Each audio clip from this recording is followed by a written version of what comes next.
Nous avons la chance d'avoir un tissu de production particulièrement bien équilibré entre des sites de production classiques, des sites tournés vers la bioproduction d'une part, des entreprises avec des sites de petite taille ou de grande taille.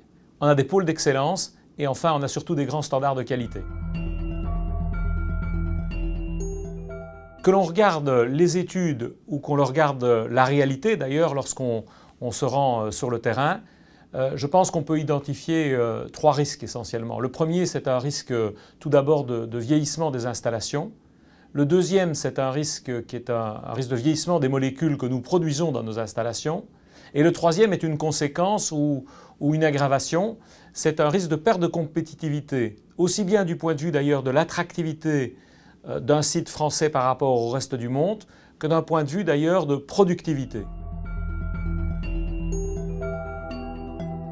Maintenant, ce qu'il nous faut réellement avoir, c'est une cohérence entre les politiques à la fois économiques, industrielles, fiscales et de régulation du médicament d'une manière plus générale.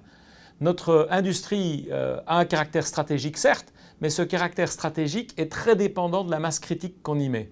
Et donc la cohérence doit exister. Cette cohérence, je vais la définir comme un écosystème entre d'une part l'humain, c'est-à-dire les formations adaptées, d'autre part la disponibilité des technologies, les infrastructures et également, de manière très importante, un système qui veut favoriser l'innovation, l'accès à l'innovation.